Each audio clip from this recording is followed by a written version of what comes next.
Hi. I'm assuming I've gone live. Just a little glitch with StreamYard, as we do. But hey, we get there. Welcome everybody, Angels in Action. And we're back. It's been the longest 2 weeks, I think, for me anyway. A very, very quiet festive season. But yeah, it just seems to have been for ages since we all were gathered here on Angels in Action. So I'm just waiting for the lovely Larkin to join us. She's catching up on some other bits and pieces outside of social media. So all being well, she'll be with us very shortly. I'm also just going to check that we're looking good on Facebook, etc. Yep, we're live there as well. Fabulous. Okay, so welcome everybody to 2024, and lots of new beginnings, I guess. Lots of new energies coming in to focus for us all.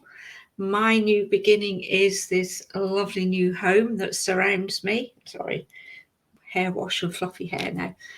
So this lovely new house that's surrounding me, and it's slowly coming together. You know, once you move in, there's all the boxes to sort and unpack. So hence my festive season was quite quiet, because it was more house move than actual out and about celebrating, etc. But for me, that's sort of one of the ways that I like life to be, just sitting in the peace and tranquility of new energy and new vibrations. So when you pop in and join us, say hi. Remember, if you're through Facebook, etc., I believe you have to give StreamYard permission so that we can see who's saying hi and popping in to join us. We look forward to connecting with you all. I know it's been a while and you've probably forgotten we were around, etc. But yeah, we'll start the new year off and begin with this all the wonderful new vibrations and energy. Part of my new vibrational energy was I invested in a couple of beautiful new little I call them mini decks, because they are only the major arcana cards. So, and one is a Pooh Bear Oracle, and I absolutely love Pooh Bear. I grew up on Pooh Bear as a child, read all the books and just loved him as a character. And I think my other favourite character is, of course, Tigger, full of energy and bouncing around. So it's all getting settled into life as well, I guess. Just messing around with it, just trying to find them. So this is the lovely new tarot oracle deck that I've got. So I might just pull a few cards from there at some point through this. And then the other one is Tarot in Wonderland, which is one of my other favourite books that I read when I was a child and even as an adult. And these are the lovely characters from Alice in Wonderland. How fab are they?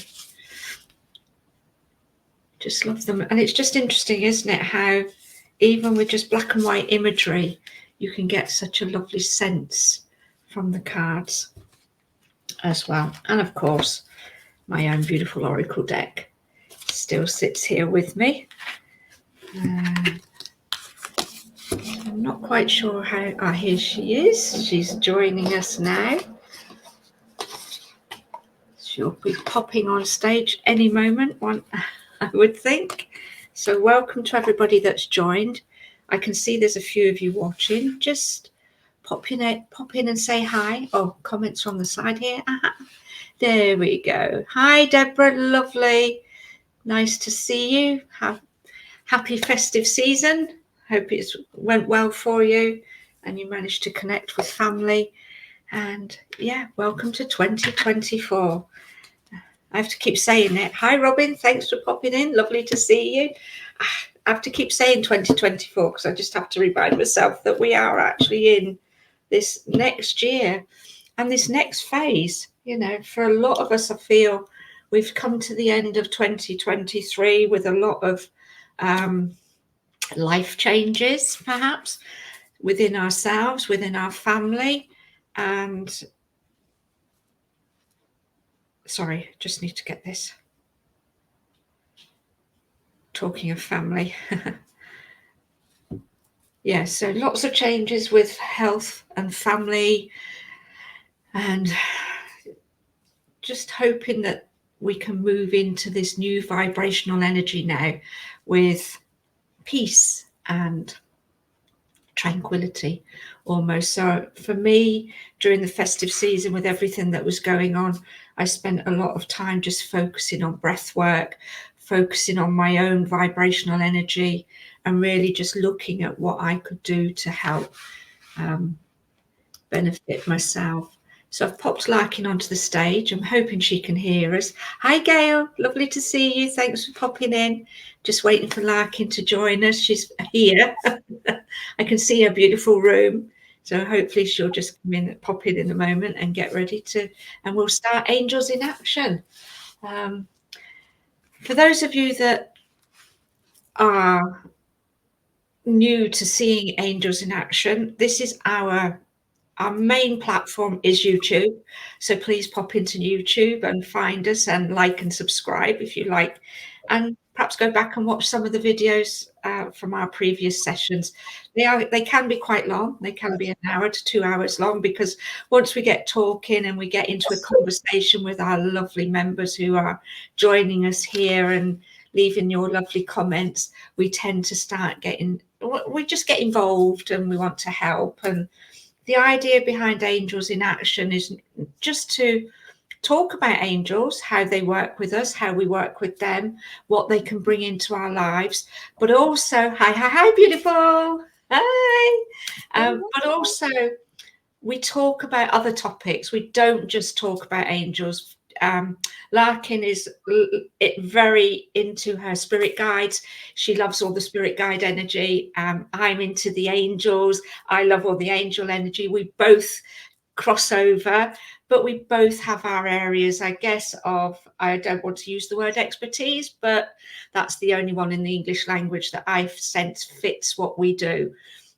So we just want to bring our knowledge, our own experiences to you, so that you can find ways of connecting with the etheric realms, the angelic, spirit guides, you know, your higher self, your intuition, whatever words you want to use to describe. Then that's what our goal, our dream, our desire, our aim is with Angels in Action. We're not just going to be consistently talking about the angels. We will cover those topics at different times. You know, we have plans to bring in angel parties. So there's lots of new stuff coming in 2024 with us here in Angels in Action. And I'm just so excited that we're here. And it's 2024 and we've reconnected.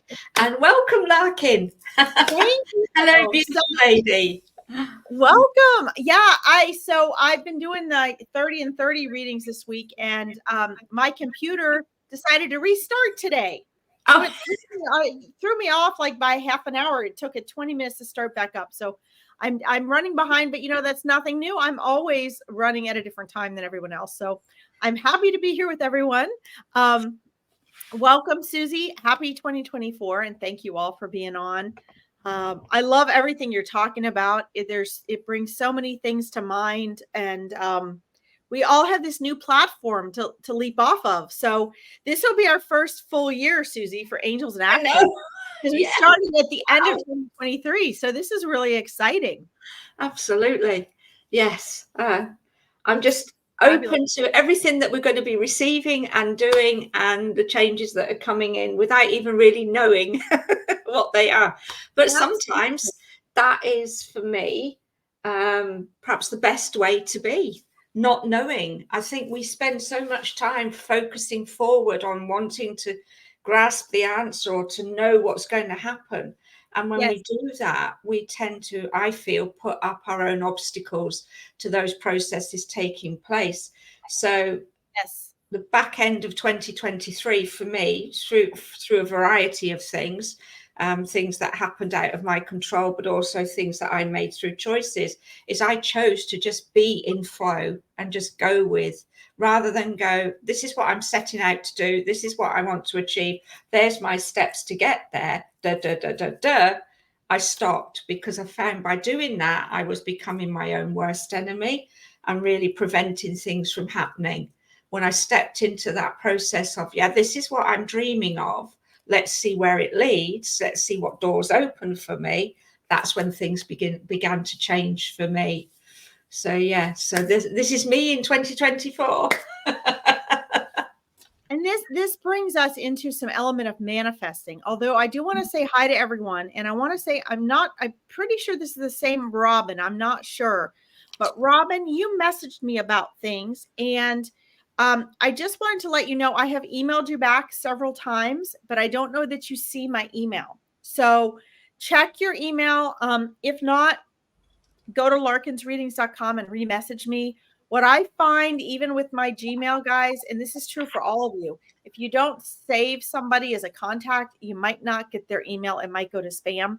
But if that is you, it just says Robin on there. I do not want you to feel like I did not get back to you. So just have that be known.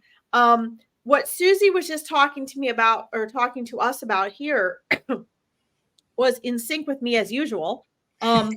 With, first of all, black cherry, guys, I'm going to light some black cherry for us. Is that, I was thinking about last night and early this morning, it was sort of the middle of the night.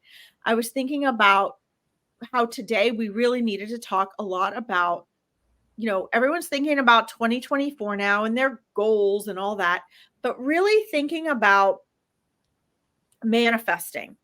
And, having been a manifestation coach for over 15 years, I've really been looking over that industry and where does society really intend to maybe be well intended, but mislead and misguide in teaching people to manifest. Because true manifestation and effortless effort, which I got from my martial arts and all of my, spiritual training over the years and learning, really is the best way to manifest. And we're in a world that controls everything, forces everything. We separate ourselves from nature and we control and isolate ourselves in neighborhoods and cities. We take things that would be natural and we reprocess them and then we sell them for more. We make everything more difficult. Human beings they take everything, they recreate it, they make it difficult, and they try to make money off of it. Teaching manifesting is no different, at least the main industry. And I think about all the coaching that I had and all the training I had for manifesting. And I've been really trying to teach people over the years, simplify it and make it more natural.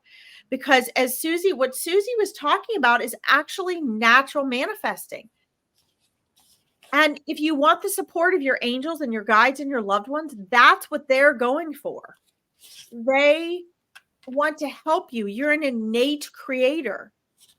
They want to help you do that. And so when we are forcing things, and I was thinking about, Spirit was sharing with me this morning in the middle of the night, this concept of, for years, I taught people, and in a way, this is true. In an intellectual way, this is true. You have to have clarity and know what you want. Okay. On one level, that is true. But on a spiritual level, it's most important to become comfortable with not knowing.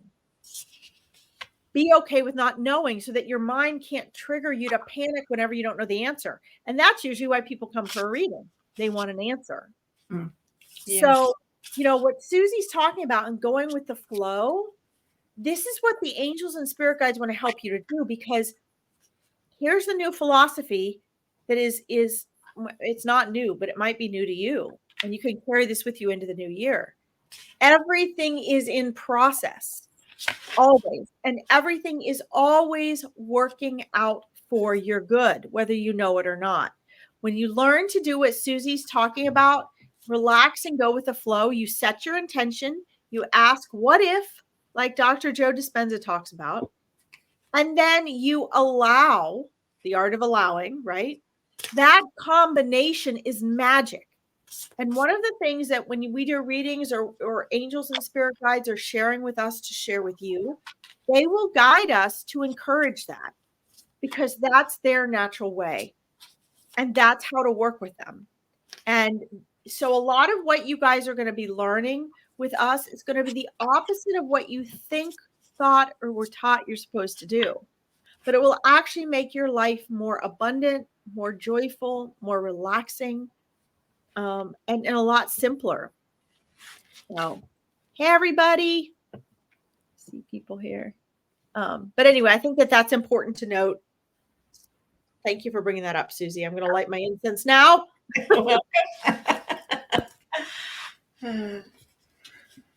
So if anybody who's here has any questions for us, please just drop them in the comments. We'd love to make this interactive so it's not just us talking to you. I love this. So Deborah says, yes, allow the silence to open the vortex, yes, of awareness, willingly to flow organically into form. That is so perfect and beautiful, Deborah. Thank you. Yes, yes, yes, yes. It is this allowing, because the mind always thinks it's always telling you it has to do. And in allowing, we allow all these unseen, unsensed forces to work on our behalf and to support us. And honestly, most of us don't even see when they're doing that. But if you wait and you watch instead of struggling with situations when you're wanting to change them, this is one of the things that the wise people of the world throughout history have always known is just wait and watch. You normally have to do a lot less than you think to resolve a situation. And that's where the art of non-reaction comes in. And when you really start to hear your angels and spirit guides, you'll notice that they will be whispering that to you. They will whisper and guide to you when to take an action and do something, when to stop and not, and when to wait. And those are three basic things that spirit guides on a very down-to-earth level, angels on a different frequency will constantly be trying. It's a way they try to sort of guide you along your path. So keep those three things in mind.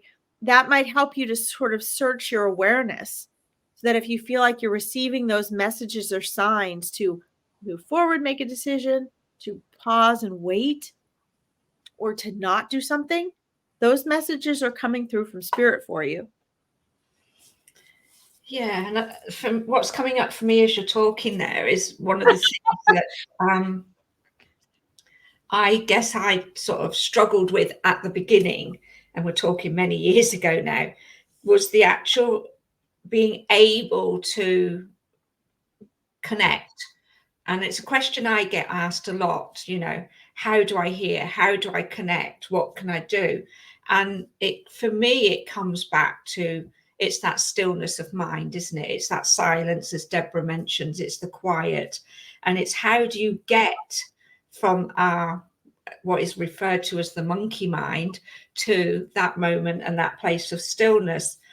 And I've done a lot of practical exercises over the years, and we've talked about some of those in previous recordings. But the one thing that is becoming very paramount to me, and I've watched over the past year, a lot of people talking about it, and it really becoming evident that it is perhaps, I don't know, becoming more mainstream now, is breath work, is the breath. And I know that Larkin with her meditational practices will be very much about the breath as well. But for me, it took me a long while to really appreciate the value of breath and breath work. So now when I'm finding that, wanting that moment of stillness, I really do just focus on the breath. And even though I've talked about other tools, you know, candle meditation, just focusing on something that a flower or an item, you know, an ornament, something like that. I just genuinely feel now that you can perhaps sidestep all those tools and just go straight to the silence with the breath, with breath work. And that's something that I've been really embracing more now, not just in moments of meditation, but also during the daytime. It's now a practice that I actually do before I even get out of bed in the morning. And you know, that may sound strange to, you know, some of you are listening, because we breathe naturally, that's normal. But when you focus on your breath, when you bring in that awareness to the breath in the moment, the sense of peace that comes over you, the sense of stillness that you begin to feel, is really quite profound.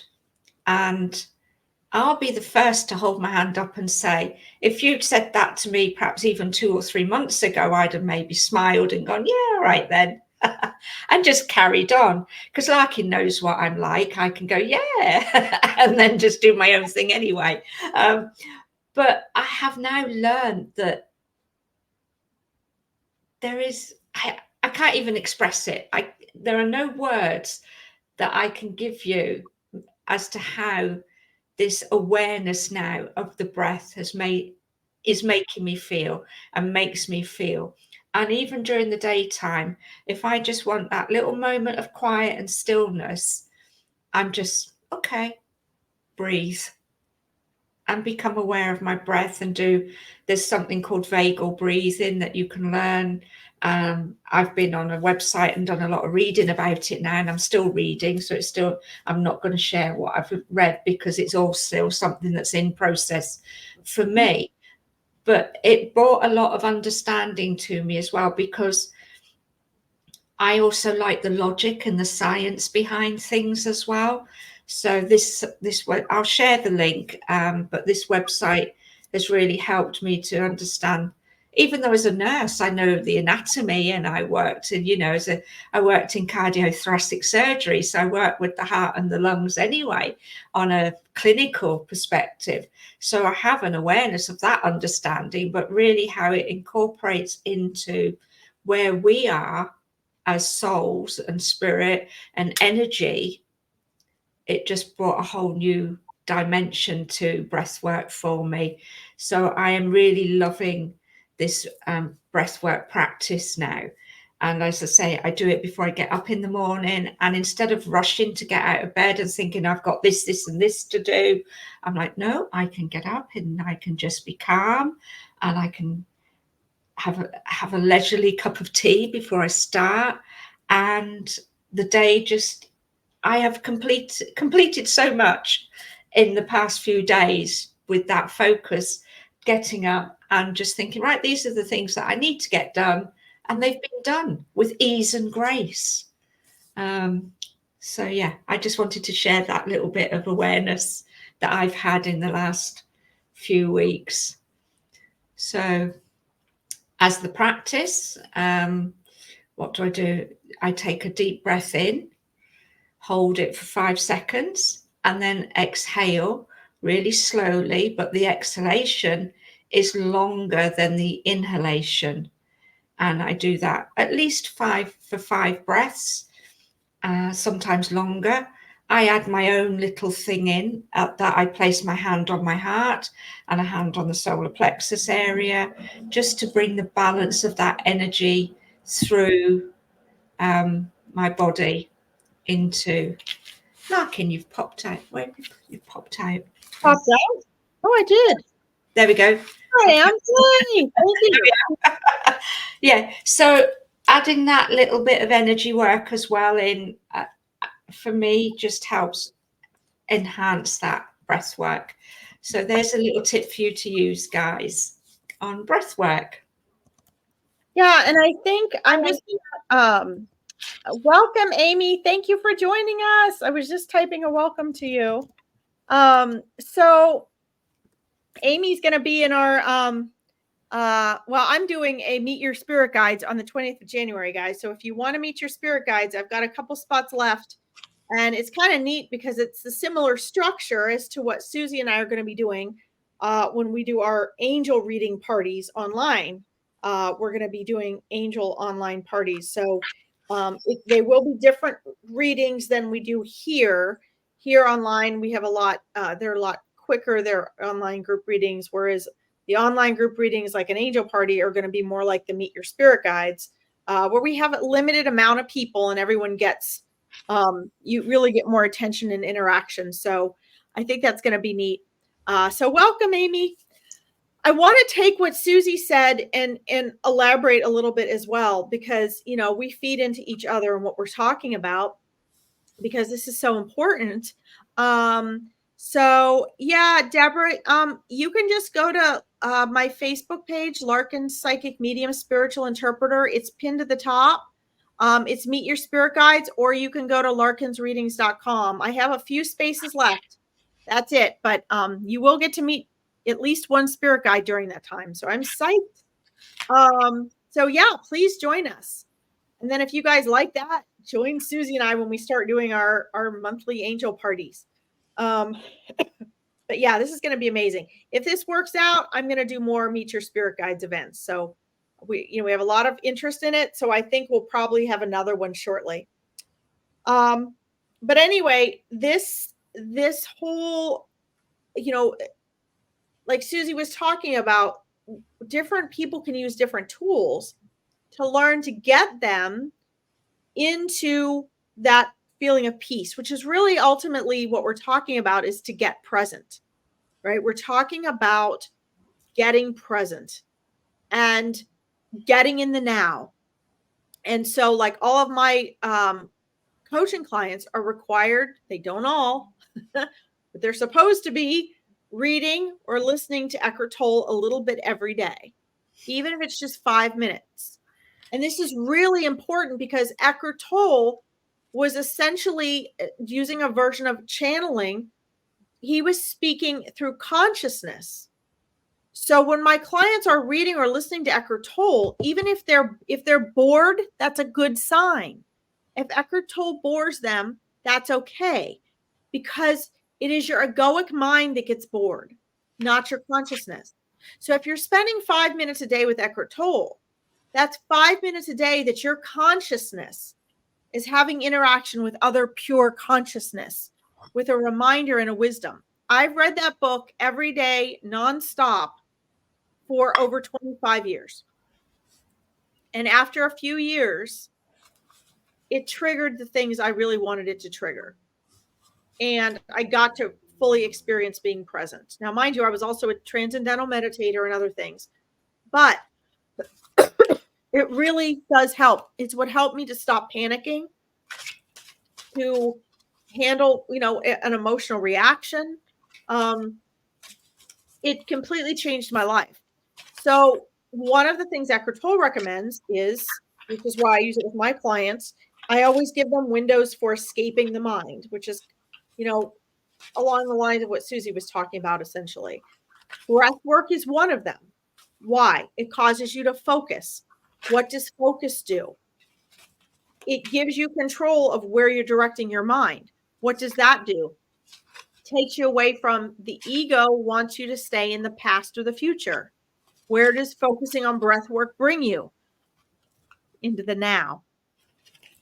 For other people, Susie mentioned like this: if you're looking at a candle and you're looking at the flame and you get sucked into looking at the flame, what are you doing?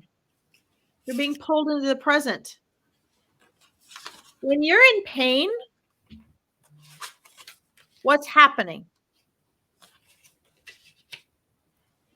When you're in physical pain, you're being pulled into the present. So there are not always pleasurable ways of being pulled into the now. But I want to tie this together for all of you. You're here because you want to hear from and talk to angels and learn about angels and or spirit guides and loved ones. But here's the real work, guys. When Susie and I are talking to angels and spirit guides, we have to be present.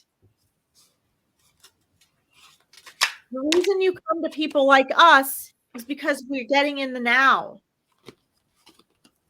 And if you learn to get in the now, Eckhart Tolle doesn't market or advertise that he talks to spirit guides or angels. But if you listen to his videos on them, he supports it. You know why? Because he's present. And where did the power of now and stillness speaks and a new earth come from? Hi, Anne. Welcome. It came from being present. Okay. So when I will post it, Deborah. When you are present, guys, guess what? You're free of ego. So essentially, although it doesn't sound as glamorous, when Susie and I are here working with you guys to talk to your angels, we're essentially helping guide you either through presence to connect with those who are present, which are your spirit guides and angels and loved ones, or we're guiding you to be present. So keep that in mind. Being present, being in the now doesn't sound as exciting as getting guidance from spirit, but it's essentially the same thing, because real angels, spirit guides, your soul, hi, Chrissy, Hi. is in the present. The only part of you that's not in the present is your egoic mind. So I want to give you sort of an outside of the box other summary of what Susie was sharing. Hey, Amy, isn't singing or dancing also a form of meditation? Yes. And raising the vibration because it seems to make you in that place of being present. Yes, it is. So yes, definitely. Yeah, and we'll share stories with you about that as well. But it is, and guess what? So is hand washing dishes. So is doing laundry. So is taking a silent walk in nature. So is picking berries. These are all things that human beings used to do before technology, before dishwashers, before washing machines. And it's one of the reasons we have so much stress, anxiety, and depression now. We belittle those activities now. We demean them. They're beneath us. We don't have time for them. And guess what? Those lowly activities are a natural form of meditation for the human body that helps us stay present. Absolutely.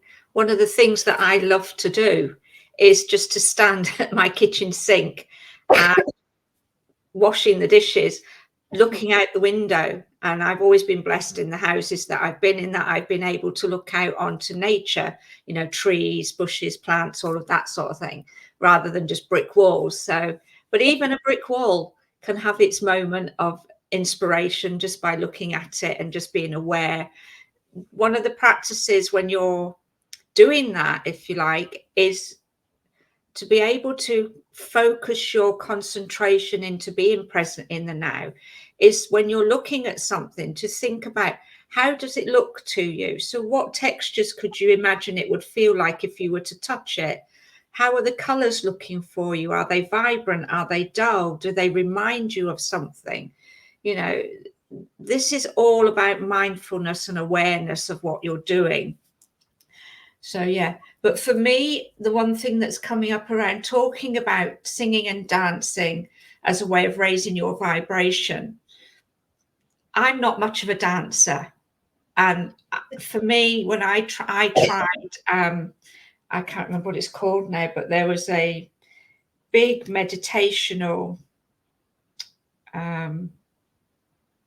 practice that went around, based around, it was something like the seven colors of dance. I can't remember now, but it was all about dancing to different vibrational energies and what have you. And it was huge here in the UK as a meditational practice. And there was lots of groups popped up, lots of places that were doing demonstrations and all of that for it. But dancing for me wasn't a form of vibrational energy that I resonated with. So I feel as well, it's important to find the thing or the way that works for you, that resonates for you, and not just jump into all these wonderful tools that are out there. Because sometimes, as I found when I went along to one of these sessions, I felt really what's the word, disempowered almost, in that everybody else around me was doing all these wonderful dance movements. They were being very elaborate, very expressive. But for me, I felt it almost like pushed me back into my shell, because I guess I was almost feeling embarrassed as well, because this need to be completely let loose and expressive just wasn't me. I'm more your yoga type. So then, of course, I went and tried yoga, went and sat and did yoga. Completely different experience, completely different feeling and energy. So one of the things I would say when you're looking at these practices is, if you don't feel drawn to it, whilst it will be a good practice and yes, it works, it may not be the resonant energy for you. So don't just go off and do these things just because. Look at it, feel into it, decide, is this the right vibrate? Are you somebody who's into dancing? If you are, fantastic, then this probably would be your way of getting into that high vibrational energy and really becoming present. If you're a more quiet-minded soul, if you're a more yoga type person, then perhaps it's not. It's about finding what's right for you and working with that energy in that way. Yeah, and what you guys want to do too is you want to follow, like, almost like, Hi, what? I'm just saying hi to Alison. Somebody else has popped in. Yeah, I saw her pop up here. I'm checking out the YouTube live that we have. The thing is that, you might feel a natural pull, right? So try different things, as Susie said. Welcome, Anne. But the inkling, you might have a real inkling to something, right? So for me, expressing myself, pulling in, communicating with source or someone or something, that part was very important. And like Susie said, the yoga resonates more with her. I love yoga, but the dance resonates more with me. So, if you're an expressive person, the music and the dance might resonate more with you. If you are if you have other strengths or talents, like I think a lot of Susie using so much of her left brain in the medical field, the yoga worked better for her. That doesn't mean if you guys are more left brained, you're not. I just think Susie has more of her left brain that she accesses. But it's a combination of what is your energy and frequency, what is your brain modality. Try things out for yourself. And as Susie mentioned, I love this. It was so beautiful that you mentioned this. After you use these different tools to get yourself to a point where you know what being present feels like, it does become innate. It does become natural. You don't need these tools anymore. But you know why? Because it's your natural state. So when you're getting into the now, when you're getting present, it is your natural state. It's your state before ego. It will be your state after ego. And one of the reasons it's so hard is because it's so easy. That's the problem. It's so easy, right, Susie? Yeah, absolutely. Yeah. Almost too easy. But like anything, like riding a bike, you can just feel it. Like ice skating, you can just feel it, right? So, Larkin, I'm just going to go ahead. Yeah. So Amy said she sang on her karaoke for a while and then sat in silence. I haven't got it figured out yet, but I believe by doing that my abilities will open up.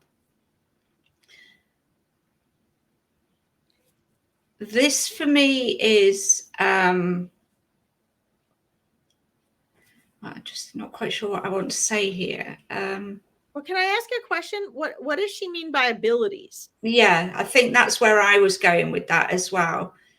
what abilities is it that you're looking to open up? You know, what is it you're wanting to do? We often get to that point of the question, why am I here? And then we come to a sort of decision why we're here.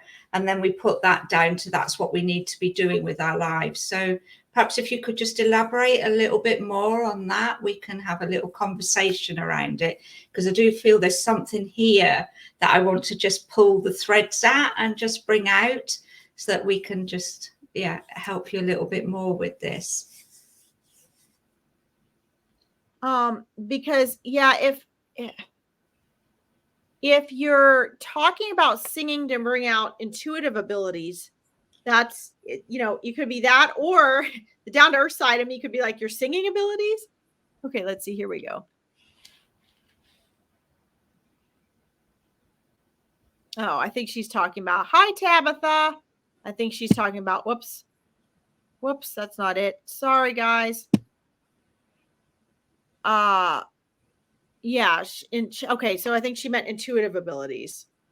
Yeah. Mediumship abilities. Okay, go ahead, Susie. So I can feel my husband and dad's energy already, but I want to open up to communicate with spirit so I can help others that are dealing with grief.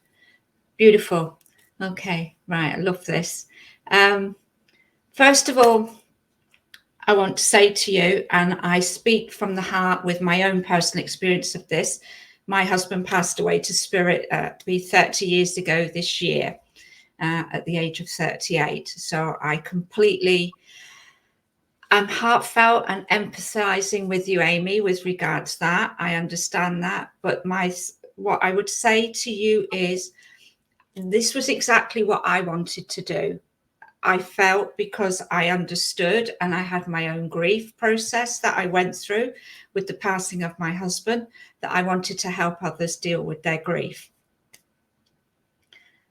I then found that by doing so, I began to neglect my own self, my own grief, my own processes. So first and foremost, I don't know how recent these passings were for you, but they do feel quite recent, quite close. I want to say to you, look after yourself first. Helping others. We all are here to help others, I believe, in our own way, and in many different ways. But first and foremost, we have to work on our own selves, our own healing. And one of the big things that came through for me a few years down the line of wanting to help others and starting on my journey with Reiki and crystals and all sorts of other modalities was, I had a meditation, and in it there was like this big banner heading came out to me that said, healer, heal thyself. And I live by that premise now. I work on my own healing processes. I do a lot of my own inner work, and I still do that even now moving forward before I help others. So I feel for you, the thread that's coming in here is that it's absolutely beautiful that you feel your husband and your dad's energy already. They are very close to you. They are supporting and guiding you, and they will be spirit guides for you. I'm a firm believer that our loved ones can come back and be spirit guides for us, as what they're doing is they're working from the world of spirit and they're helping bring guidance through to us. That makes them a spirit guide. But for you, I feel there is a process of your own healing to go through at this present moment, and to work with that before you take yourself into a place of being there to help others. Because as you're aware already, grief is a very deep and can be a very long-lasting process. You know, there is no time limit on how long you take to go through your process of grieving, and the processes then that you access to help you overcome that. So I would say to you, be gentle with yourself. Do the fun things like having karaoke, singing and sitting in silence, because yes, these will all help your energy vibration. But most importantly, find the modalities, the tools, if you like, that work for you to help you heal yourself first, before you then move on to working and helping others. Because the other thing I found as well, when I started my journey through that, I began with crystals. I was gifted a crystal by an earth angel that took me down the crystal journey. I qualified as a crystal therapist. I still love my crystals. I still work with them. They're still a part of my everyday life. They're almost like, well, they are family to me. And I believed in that moment, all those years ago, that I would be a crystal therapist and that would be my way of helping others with their grief. As I moved through that journey with those years, I then moved into finding other things. So I went and learned all my Reiki levels. I then learned about meditation. I then learned about color therapy. I moved into, I was going to be a grief counselor. So I did counseling at university. I then was going to be a hypnotherapist, and all these tools came along and helped me. And every time I found one, I thought, this is it. This is the one that I'm going to use to help others. In reality, what I've done is I've built a foundational toolkit now that I can dip in and out of to help others. But that's 30 years down the line. I'm not saying it will take you 30 years to get to that point. I'm not saying that you won't help others. What I'm asking you to do really at this moment in time is to focus on you. The rest will come and fall into place as time goes by. So she's also saying, I lost my bonus son. Might be a miss. The end of 2020. Both of my parents within 4 months of each other last year, and 9 months later my husband, and a month later was my sister. Yeah, totally. I understand the hurt that you feel and the desire that to want to help others. But with all of this in these past few years happening, the important energy feeling that is coming in for you is this is about you at the moment. It's not about helping others. That will come in its own way. But as you focus on yourself and healing the layers of grief that you're going through, you will find the modalities and tools to help you with that. And then in time, you will be able to help others as well.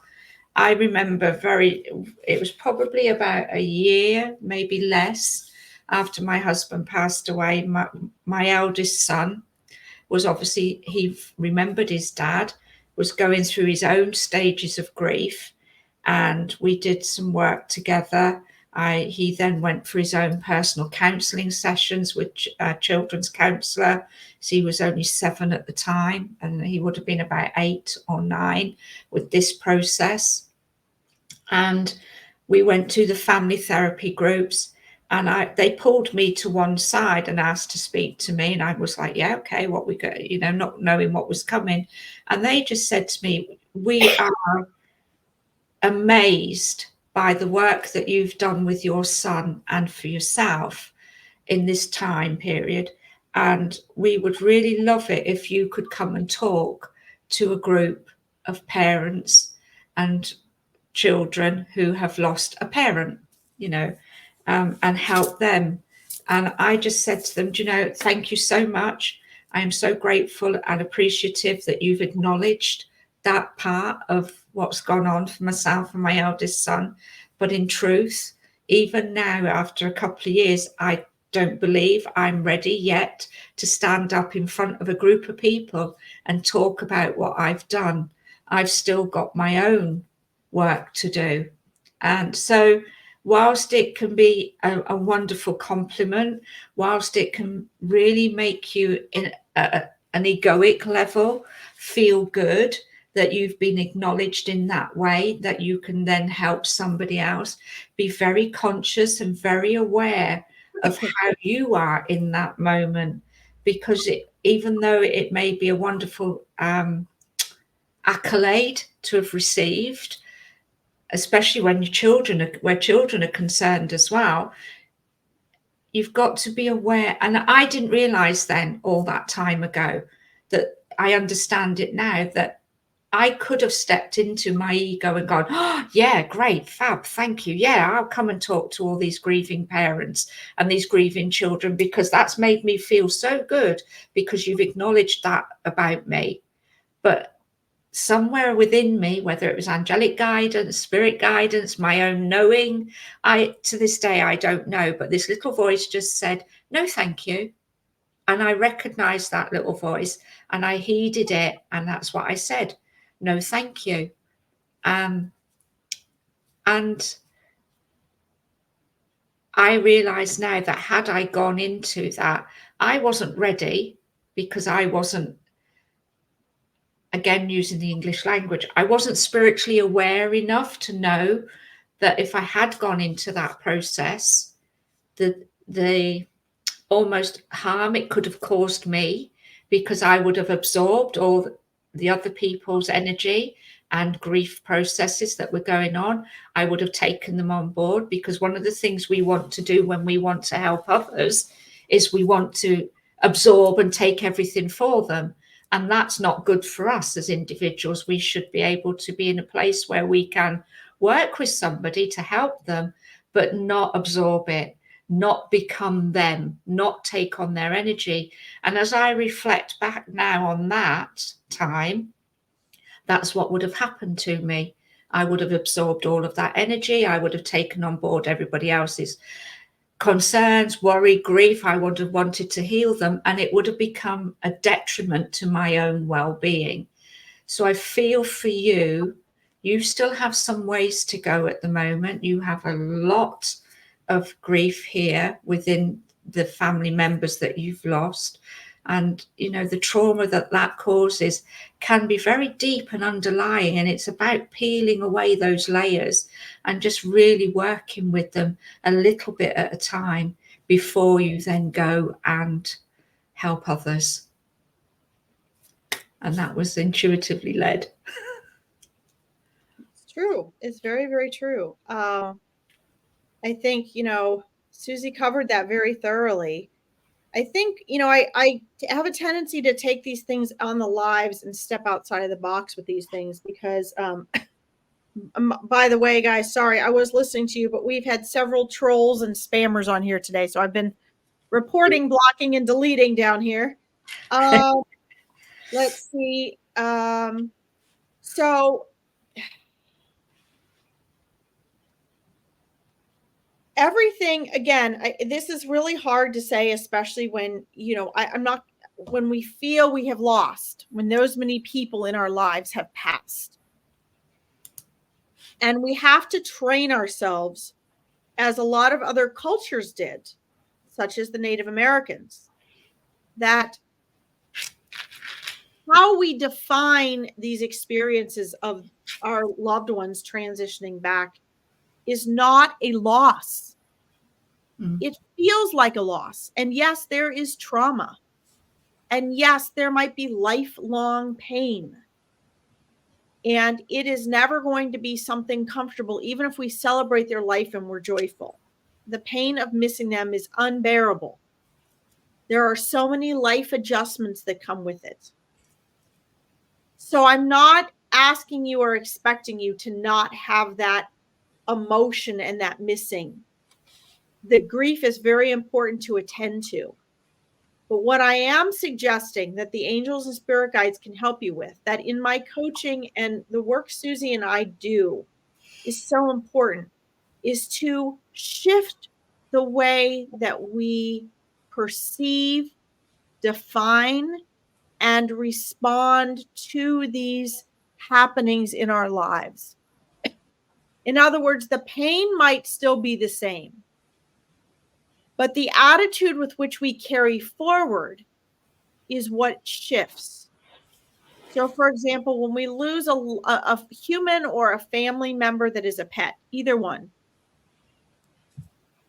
the trauma is there, the pain is there. We feel the loss. We can't help that.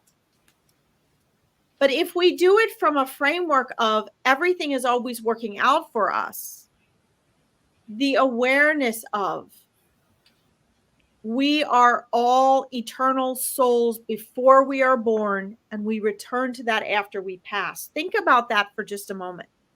Isn't that so different than a commonplace belief that the collective ego is always reacting to, oh my God, and now they're gone forever? The collective ego is always reacting to, oh my God, and now they're gone forever. My phone's just kicked in. And I have to do that too. I have to turn my volume. Oh my goodness. And also, or for example, oh, that's okay. I do it too. I've had to turn mine down a bunch today. But think about the difference there. The difference between, losing all of those family members, Amy, that we will be talking about, that we're doing readings for, that you and I will be doing a reading for tomorrow, talking about that from terms of they're gone forever, they're lost, nothing will ever be the same. Now, all of that in this particular life may be true.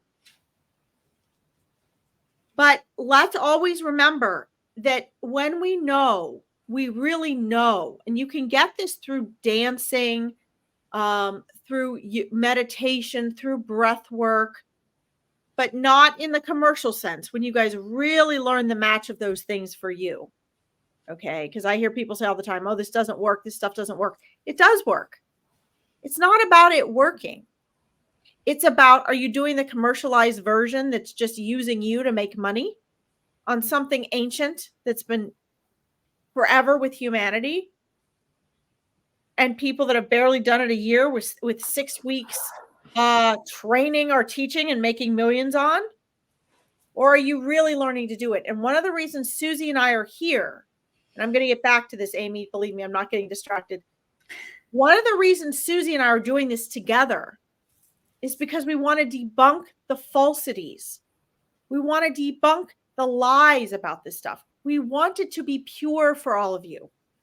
We want you guys to understand all of you can tap into this. All of you naturally have this connection. It's not the commercialized programs that you see or the people trying to make money off of you. There is something real. Breath work, meditation, getting present works for everyone. But so much of what you're being taught out there is just half-assed circus. It is circus stuff, but it's also surface stuff. It's not real. It's remade by the ego. I am so tired of hearing people talk, oh, I tried this meditation, I tried that meditation. Meditation is simple. It's getting present. It's getting in the now. It's breath work. It's staring at a candle. It's folding laundry. It's dancing. It's doing yoga. It's taking a silent walk. It's teaching your mind to be still so that your egoic mind, that 95% of your mind that is ruling your life, by the way, that you are not aware of, because you're only aware of 5% of your mind. It is that, my friends, that is what meditation is for, is to help you get free of that and in the present, because your mind is always in the future or the past. That's why you're in agony when you lose something. That's why you're tortured when you miss people. That's why you regret things. That's why you're afraid to make decisions. That's why you procrastinate for the future. That's your mind being future and past. When you are present, you are peace.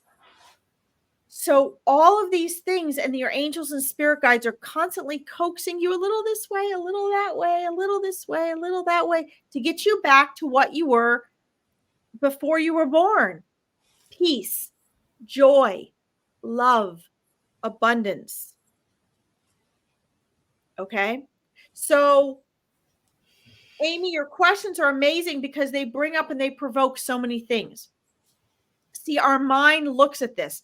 4 months ago, this happened. Then 9 months ago, this happened. Then this and that happened. And that's all torture for us as human beings. And we relive it and we repeat it and we repeat it and we repeat it and we repeat it. And it becomes our mental story. So I might not be able to snap my fingers and take the pain of you missing these people and going through all of this trauma. But let's remember that nothing has meaning until we assign it. So in part of your grieving and your healing process, I believe, and I have learned through doing readings for people from spirit, one of the things I've learned is that the way through that grief is also to change what things mean, to get away from the mainstream mentality of, oh, this was the end, and oh, I should have done that, and oh, they're going to be upset with me. That is a mountain of things to worry about that your ego is piling on top of yourself. But as you work with us and you guys get to know spirit, you get to know your spirit team, you get to understand that angels and spirit guides and loved ones are the way you are when you're present. They forgive, they love, they are more aware. All the things that you guys are thinking is ego. That's not spirit. So not only should you be getting readings and having us give you the guidance from spirit, you yourself should be in your practice of being present. You will understand how angels and spirit guides think.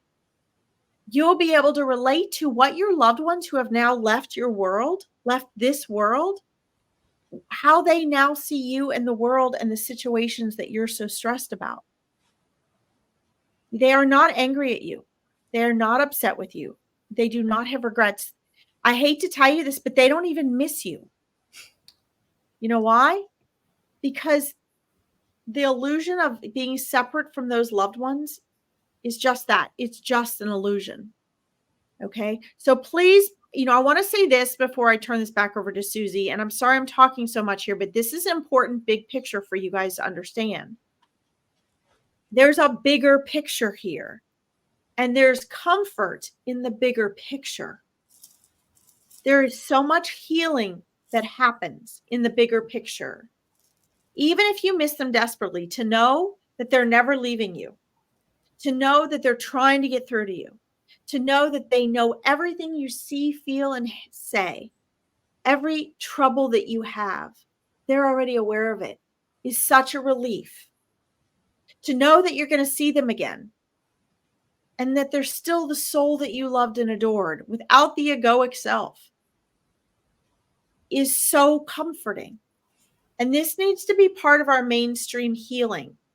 Okay. And so I want to throw that out there. Now, something Susie said, Amy, too, was, I absolutely agree with that.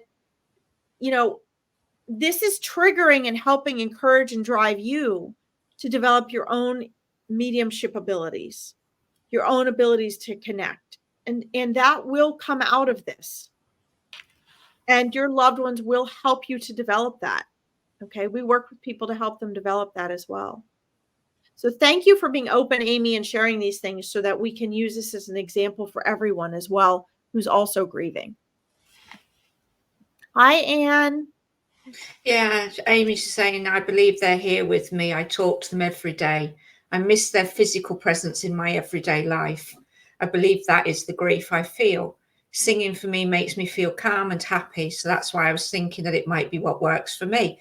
Absolutely, Amy. And this is where, when I was saying earlier, it's about finding the process that resonates for you, and if singing is what brings you that peace, calm, and tranquility, that is amazing, because that then brings you into the vibrational space of you've raised your vibrational energy.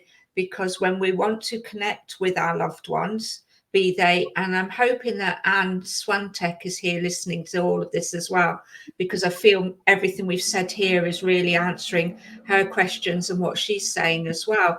But when we raise that vibrational energy, we can then have that connection to our loved ones, be it that our husband, children, parents, or pets. It doesn't matter. That it's all a vibrational energy. When we raise it so that we can make that connection with them, then that's when we can then move into the silence and then come into that space of peace and stillness and allow them to bring that connection and any responses that we're looking for.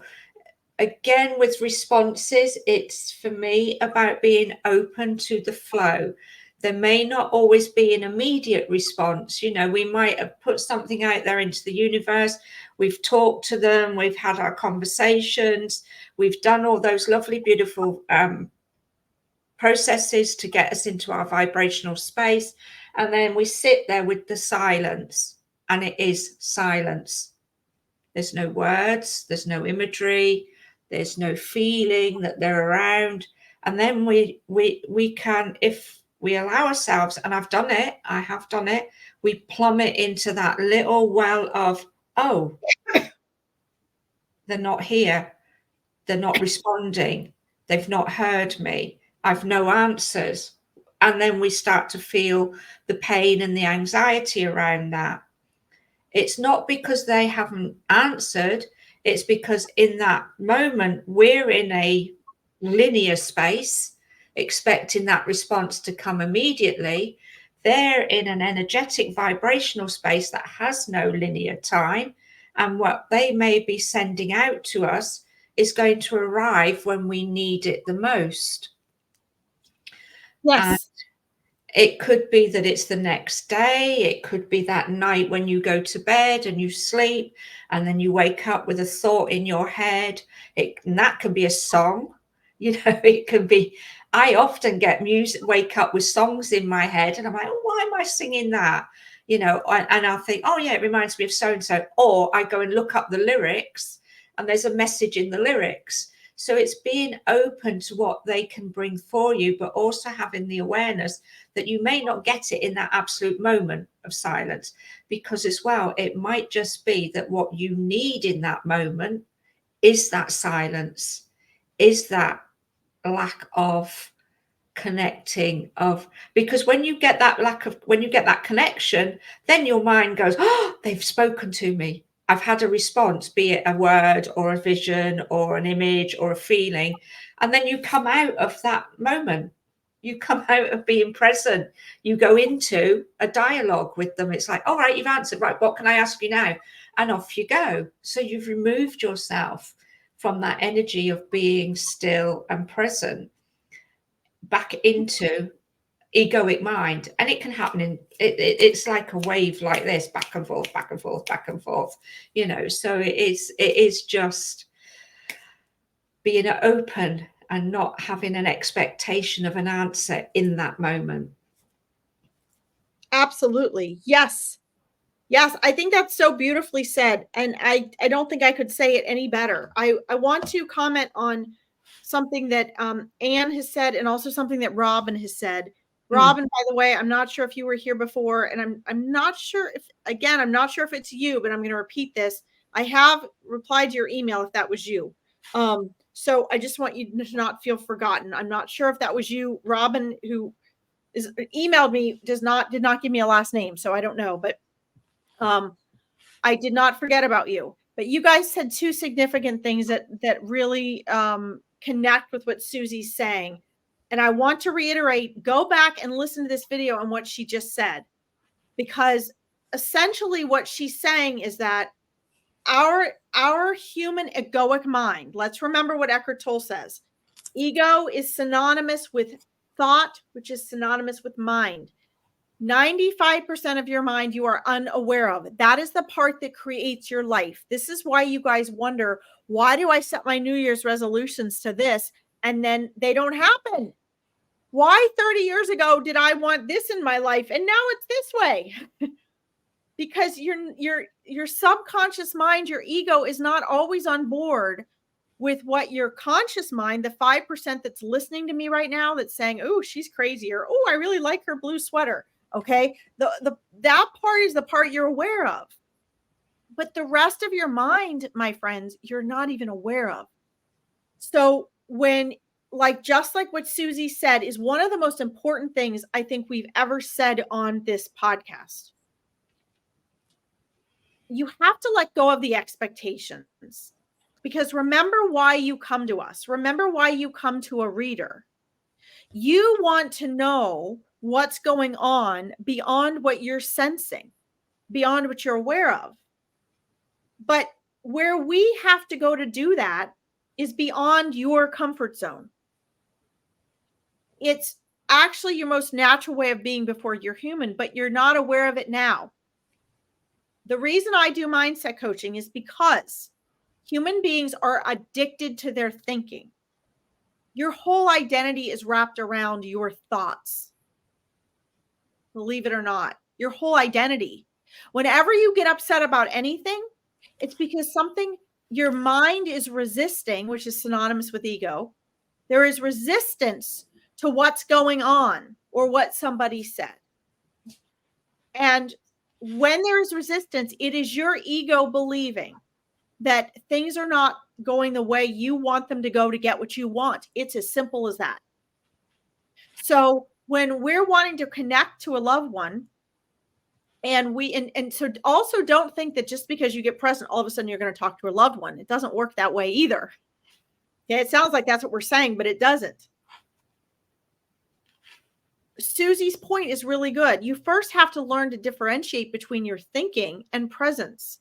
And she's right. Sometimes you just need to experience presence so it becomes more familiar. Sometimes the message then later from a loved one, it pops up. Or the more you're present and you don't sense that you're connecting, a lot of times what happens is the more time you spend in that stillness and presence, then you start to recognize the messages. So I guess what I'm saying is be open. As Susie said, be open, do your part, and then allow, because it's going to surprise you. Your connections are going to come in ways you don't expect. Okay. Now I know we have a lot of things here, messages. I do see all of your messages, but I'm going to bounce around for a minute because this goes along with what we're saying. And I want it to follow up with what Susie has said as well. So I'll let Susie recap, but I want to just go through these. I see your message about your dad and your mom.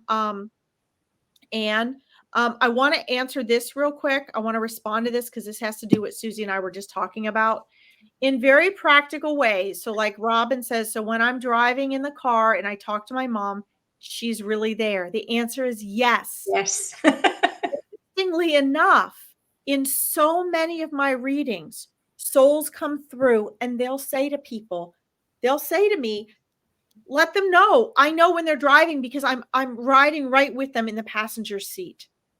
If they're driving alone, so many souls will ride with you in the passenger seat. Why is this? I'll tell you why. Because you're focusing on driving. You're not like, oh my God, I got to run to the car. I got to take the trash out. I got to work on this paper. You're driving and you're kind of trapped there. And your brain has to work on the foot on the pedal, the hand on the wheels. So your egoic mind, your brain, two different things, is being distracted because it has to engage in focusing to drive. This allows the souls, even if you don't know they're sitting there next to you, to come through to you. So let's say you're driving and you all of a sudden you're like, oh my God, I need to brake early, even though the light's not yellow yet. And then the light turns yellow, you've braked already, and a car slides through the intersection and it saves you from an accident. Who's had something like that happen? Okay. Sometimes you might not know, okay, my loved one's there, but they can get through to you more easily when you're doing other things like folding laundry, taking a walk, all that kind of thing. And Amy, one of the things you're doing when you're singing, dancing, all that type of thing, guys, is you're raising your vibrational frequency. It doesn't necessarily mean that's the time your loved one's going to come through. It just means you're practicing raising that frequency. Now, I wanted to quick say something. I know we got a bunch of comments here, guys. We will get to all of your comments. It's just while Susie was talking before, there were a couple of things I saw I wanted to quick acknowledge, and then Susie and I will go back and get more thorough about them, okay? Hold on. There was one more thing I wanted to see here. I think it's down here. And then we'll get to your question, Amy. We can also talk about this a lot tomorrow. Hold on here. Why? Okay. Yeah. Here we go. Well, I'll do this one, then I'll turn over to Susie. Sometimes I feel tingles. So I want to quick just mention that too. So I want to just quick mention, if you guys are starting this type of thing, I love that this group is really into sensing this for themselves, because that's what we want. If you feel an overwhelming emotion, if you feel chills, if you feel extra warmth or a feeling of static electricity, if you feel tingles, if you feel yourself start to laugh, if you feel yourself sense something that reminds you of them, or maybe you smell them, or you feel them, or you think, you start to look around like you feel a presence. Those are all, but not all of the ways in which souls work really hard to let you know they're there. And let me remind you how hard they're working. They have to really slow their frequency down for you to have the physical connection. And so while it's easy for them to connect with you, you're the one that's going to have a hard time. You have to relearn how to connect with them in their new form.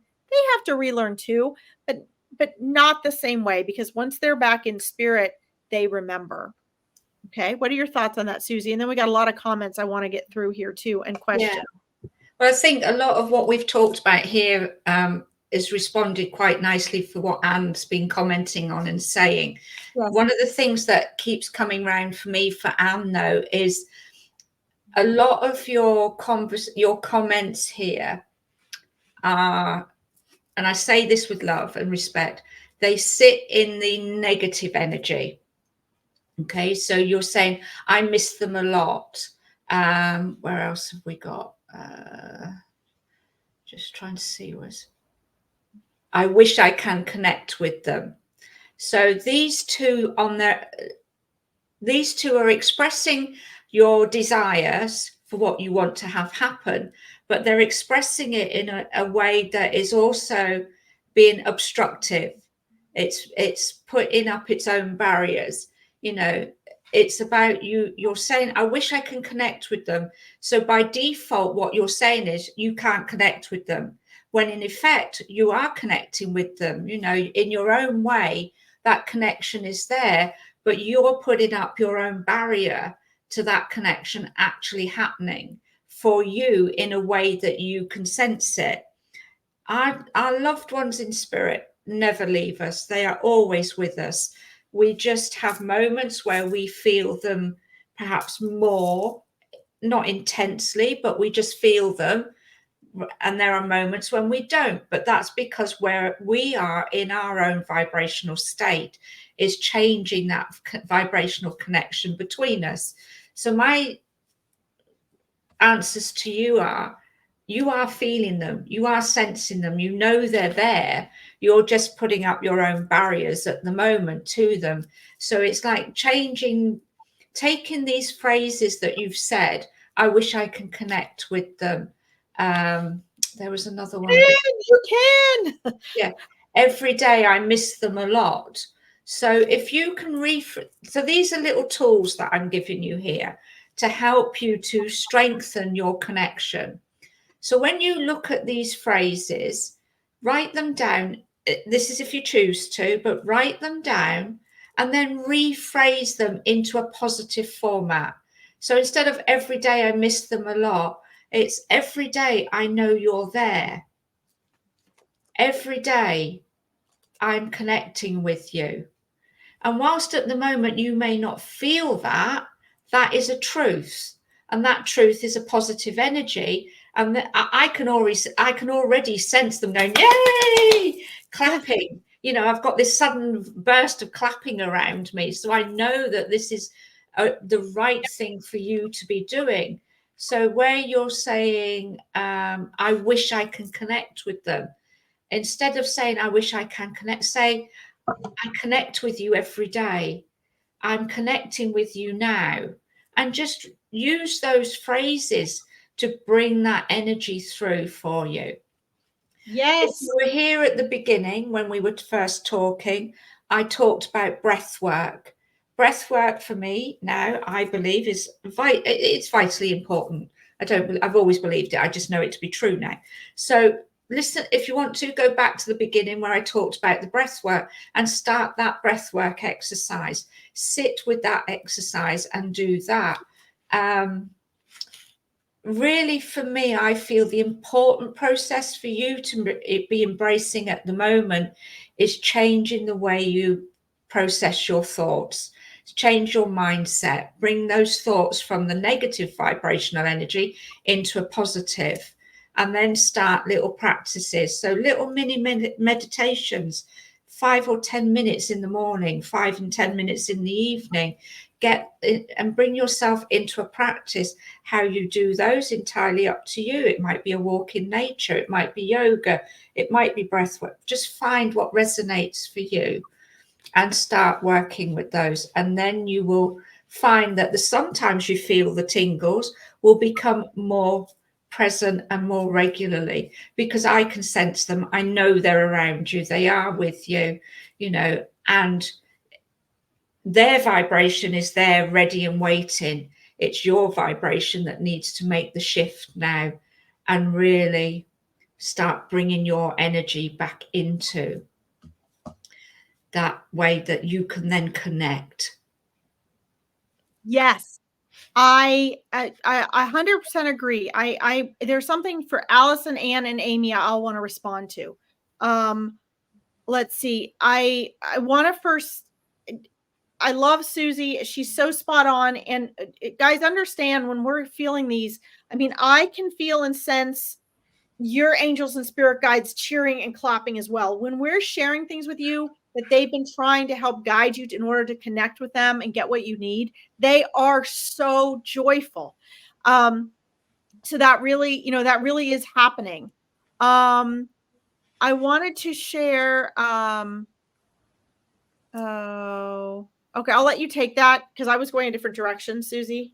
Okay, no, you carry on then. Carry on. You go No, with. she brought her thing up, so go ahead, and I'll just start over when you're done.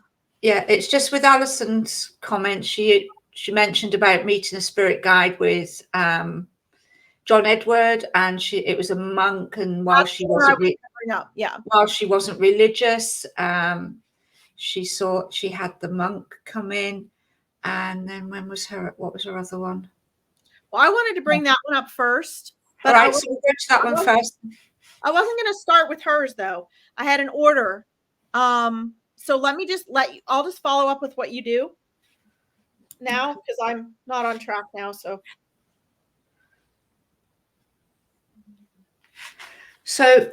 for me, when we meet our spirit guides and they come from a context, if you like, of religion, I look at, in that moment, I look at what's going on in my life, and I look at where the reflection is that's coming up for me around that. And I remember many, many years ago, I received, or I was told, I didn't actually see or sense it myself, I was told that I had a monk as a spirit guide. And a bit like yourself, I was surprised because I wasn't a churchgoer. But then I came to realize that spirit guides come to us at times when there's something within that energy vibration that they want us to connect with or understand about ourselves. So for me, even though we may be non-religious and then we get a connection to somebody who comes from a religious background, if you like, it's looking at what is it that's going on in our life, what is the awareness that we need to have around that particular ethos, if you like. So I would say it doesn't matter whether you're religious or not. There is no context, if you like, within the spirit guides that we meet and who come to us. For me, it's more, they come as teachers. They have a teaching to bring, and it's what's going, as I said, going on in your life in that moment, and then using that as a form of reflection to look at what is it, and for me, I feel, as I'm recalling when I was told about my spirit guide who was a monk, I was very much in that place of, I had a real thing about the Roman Catholic Church for a variety of personal reasons to do with myself and a friendship that I had and the power and control around it. So I was very, very anti the church at that particular time. then when this monk came through for me, it gave me a cause to think, okay, right, why? What is this about? And I started to then do a little bit of reading. I started to do some meditation. I even looked at Buddhism at the time. So that's where it took me. So I just allowed like the breadcrumbs of this spirit that this spirit guide gave me to follow, to see where it led. And it helped me then to develop a realization about how to respect individuals and individual practices, beliefs, and what they believed in, and to honor and respect what I believed in, but to be able to do so without then, if you like, judging others, without then going, well, I'm really anti. So now I have no antipathy against any form of religion, whereas many years ago I did. And now I just have an understanding that we each have a different way of perceiving life. Each have a different way of processing what we take into our lives. And for those that do follow church and go to church and have that, it's a platform from which they receive their own form of peace, tranquility, whatever it brings to them, and I respect that. So for me, I'm never surprised by a spirit guide that comes in now. I just look and think, okay, what are you showing me? What is it I am reflecting on now within the energy of, what they're bringing? The one caveat I would like to put on this is, and I say this with love and respect, there is a lot out there in the media world that says we all have a Native American guide. We all have a Chinese guide. We all have this guide. And on it goes. I personally would say if somebody comes to you and says to you, you have this guide with you, go inward. Feel into the energy of what that's bringing up for you. And does it feel right? Because I've been told a couple of times I've had guides and I've like, nah. And I have really gone no. And I've known that that's not, and as I've learned over the years and been able to then connect with guides, that those guides that I was told I had weren't actually ever there. So again, it's about balance. It's about almost myth busting, but it's about being able to have your own awareness and trust in what you know feels right for you. So that's that one. So as we take this forward, and I don't know, Allison, I don't think you're signed up for the Meet Your Spirit Guides event on the 20th. I only have a couple spots left if you want to, but the whole point of that is to teach the people that will be attending, to give you a way to connect on your own. And everyone is going to be going through a process to do that, and allowing their spirit guides to introduce themselves, and then assisting you with that, and then going through the introduction and making sure each of you have met at least one spirit guide, so that if you're blocked or they're not coming through, I'm either going to validate it for you or make that introduction for you if you're not able to make it. The thing that you guys keep hearing me go back to mindset stuff and the mind, and it is because you are this eternal soul that's consciousness. The consciousness is that eternal you while you are human. Okay. But remember, all of these things that we are responding to in your comments are from your mind. So, for example, and Allison, and they're great questions. But what I want you guys to start being able to do is recognizing when you have or ask a question or you have a doubt or something, anything that is mental or emotional. Now, I don't mean emotional like, okay, you feel a loved one come in, but I mean, let's say you get frustrated with something. Okay. It's a sign, it's telling you something, right? But anything that is something you're thinking is just a thought. Again, what you guys are interested in embarking upon when you want to do mediumship or connect with spirit, you cannot possibly imagine where they're coming from. It is from outside of your familiarity and your comfort zone. So when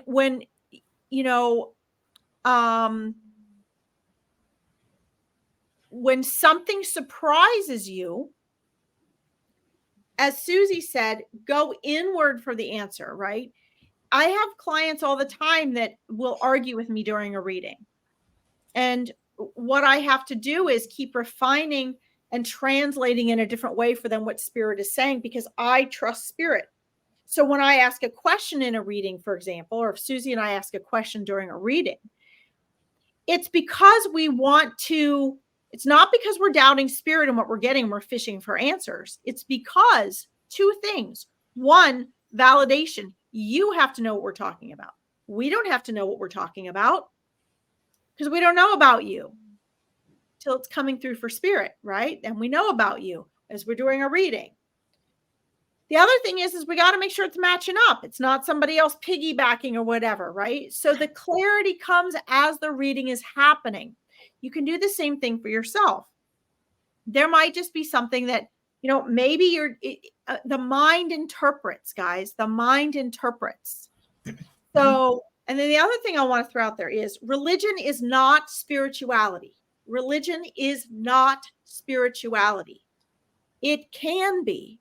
You can use religion as your vehicle or your human way to be spiritual.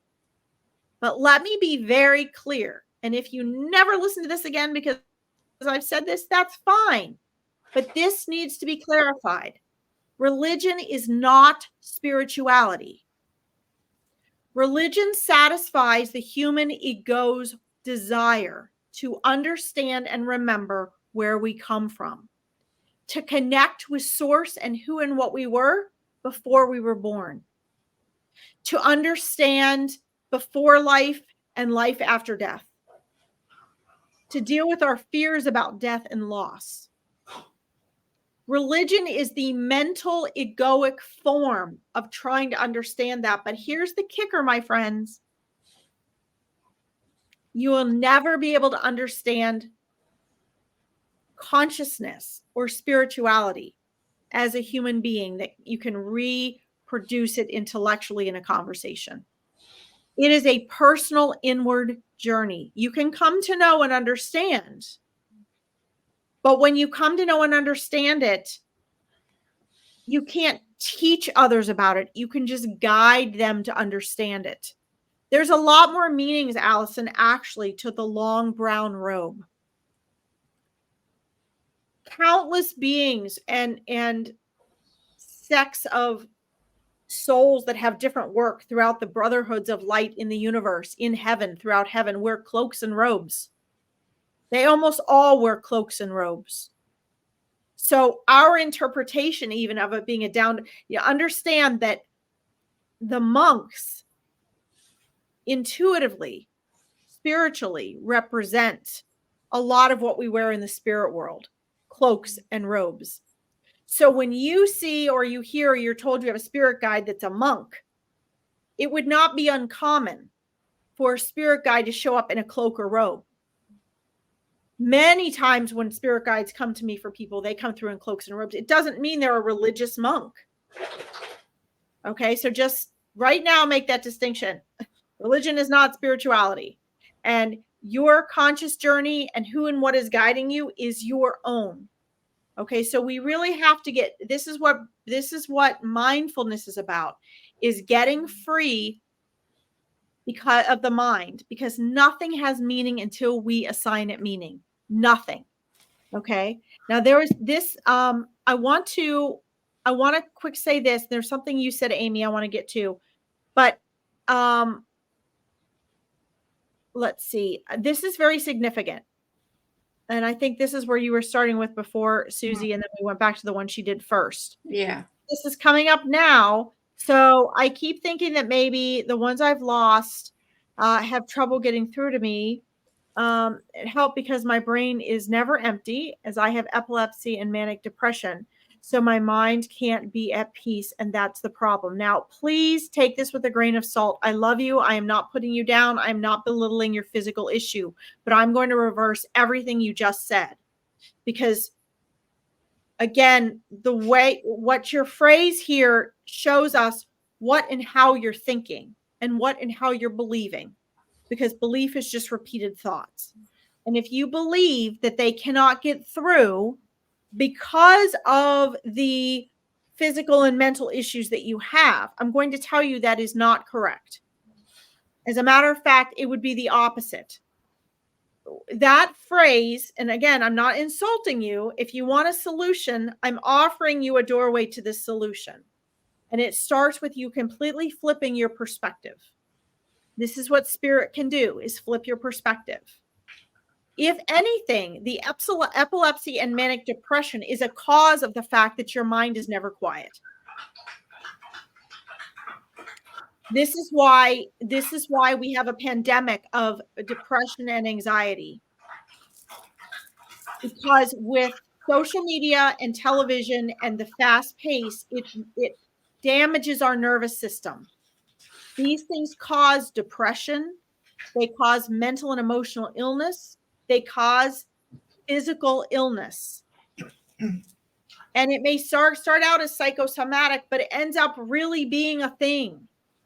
So the reason that my clients read The Power of Now and Eckhart Tolle, the reason we're talking about getting present, is because honestly, the solution to all of that is being present, but it is not an overnight immediate gratification thing. It is something that takes years, because your programming that has led to these issues has been years of programming. And it doesn't mean it's your fault, but it is your responsibility to get out of it. And your angels and spirit guides can help you.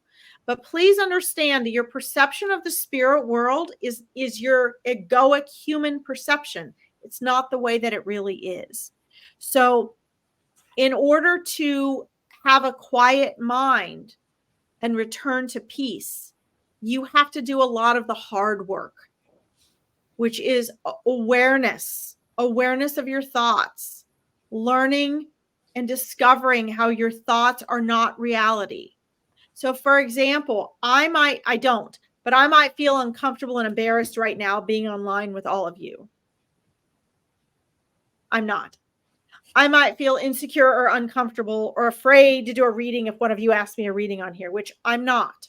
But let's say that I was. Does that make it real? Only for me. See, I can have those fears and those thoughts. Your feelings are an extension of your thoughts. Your feelings are the mind and the body. So you can feel all these things. And then what we do is we make up a belief about it. We make it up. Doesn't make it real. But if you act on it, right? So someone can say to me, Larkin, I'm really angry at you. And I say, why? Well, you're mean to me. Well, why? Because you told me that I should wear a different sweater. Okay. But here's the thing. Should that person wear a different sweater? I don't know. It's just my opinion. Everybody's got an opinion. Opinions don't really have any value. But if that person takes my opinion to heart and says, if I say you might want to wear a different sweater for this occasion, and that person gives the meaning that because they feel fat or ugly or out of shape, this sweater doesn't look good on me. You're telling me I look terrible and so you're mean to me just because I said you might want to wear a different sweater to this event. You see, we all do this every day. So where you have to start, Allison, and your spirit guides and angels can help you with this, but you have to listen. You have to start by being aware of what you're thinking and the meaning that you're giving it. And no matter how many angels and spirit guides you have to do your part as a human being. And that's the part that most people don't do.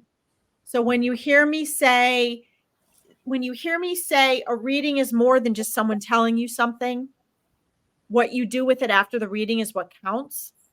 This is what I'm talking about. Okay. So hopefully that's helpful. For no other reason, for you to get off of here and have a breakthrough and be like, oh, you actually have to take radical responsibility for everything you don't like in your life, for everything you're not happy with. It doesn't mean it's your fault. It means it's your job to change it because you have free will. And we're here to try to support you guys in doing that. Okay. Susie, I'm going to turn over to you because I've rattled on so long, even though I've got other comments I want to get to. No, it's fine. It's It's always perfect as it is. So is. no, that's lovely. And I knew you'd be able to give the answer to this one beautifully as well, which you did. What's coming up around this for me, for Alison, is, yeah, totally everything you've said. Let's change this, rephrase it, get back to taking the responsibility for the words that we're using, and really just use different words. But also I was thinking along the lines of finding some little tools to help with this. And we are big supporters of, there's another word I want to use, but I can't even pronounce it, so I'm not going to try. We're big supporters of meditation and breath work. And I do feel, Alison, that you starting to use some breath work would help you with this, would help you find what you perceive to not be having is that peace of mind because of what the epilepsy and the depression.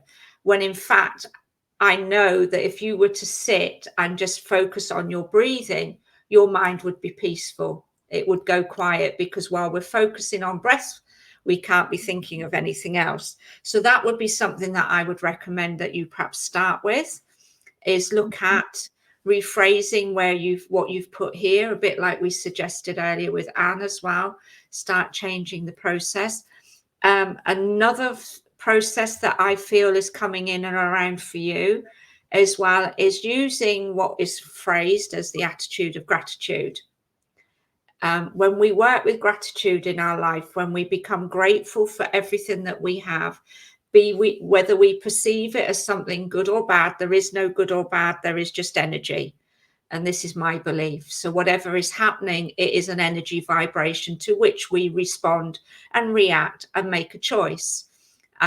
So again, using gratitude to be grateful for everything that we've got and everything we have. And it may sound strange and it may sound completely off the wall to you here, but what I'm going to say is have gratitude for the epilepsy and the depression, because these are showing you something in your life at the moment. And rather than being, I would suggest that you are maybe resentful, angry, upset with these things in your life, be grateful for them. It's completely off the wall, but it works. Gratitude for what you have, be it this good or bad, which is neither, because it's vibrational energy. Having gratitude shifts that vibration, shifts that energy. Hi, Melody. One of the phrases that I love to work with, and I know it works because it's worked for me, is saying, I love you, thank you, please forgive me, I'm sorry. And you don't have to say them in that form. You can say it the other way round. It's a Ho'oponopono technique. And for me, I think it's one of the most beautiful things we can give ourselves is gratitude. And even if you just say, I love you, and repeatedly love you, because ultimately what we are, and Larkin said this, we are responsible. We are the ones that have to take responsibility for everything within our lives. And if you look at an external circumstance, so let's say, for example, my eldest son has a debilitating bowel disease. And for a lot of years, he's gone through that for a lot of years. He's had major surgeries with it. He's always managed to keep working. He's always managed to keep going. And he's done so well with it. But it took me a moment to realize that I'm actually responsible for that, because the one common denominator within that is me. I'm his mother. I raised him. I brought him up. I didn't give him it, but for whatever reason within the universal vibrational energy, this is where it became. And in that aha moment of, oh, wow, I'm responsible. I'm a common denominator in what's going on for him. I started to use, I'm sorry, please forgive me, I love you, thank you. And in that process, over the years, our dynamic as mother and child, he's grown up now, but mother and child, has changed. So I do feel there is a power in that. So it's understanding how much power as a unique spiritual individual you actually have to change the processes of your life and the way your life is. And to do that, you start with taking responsibility for every action that you take and make, and every choice as well. You know, Larkin mentioned there about saying to somebody about the colour of their sweater and wearing something different. You know, that person then reacted to that. Larkin chose to say, okay.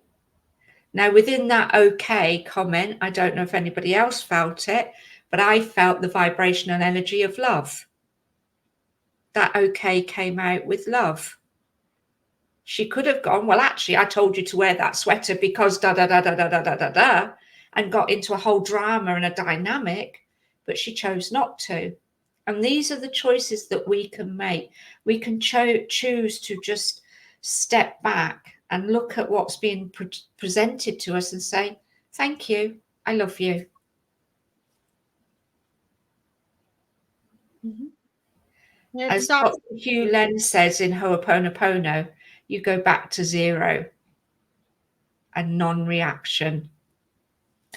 So I feel for you that these are the processes that you can use to help you start to really begin to feel and make the connections that are already there. You just need to remove the obstacles to them.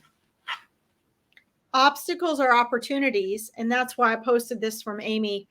You know, you grow through what you grow through what you go through, and it's very true. It's up to us. Lessons are repeated until learned. So everything that you're experiencing, your soul, because you have free will, gave permission for.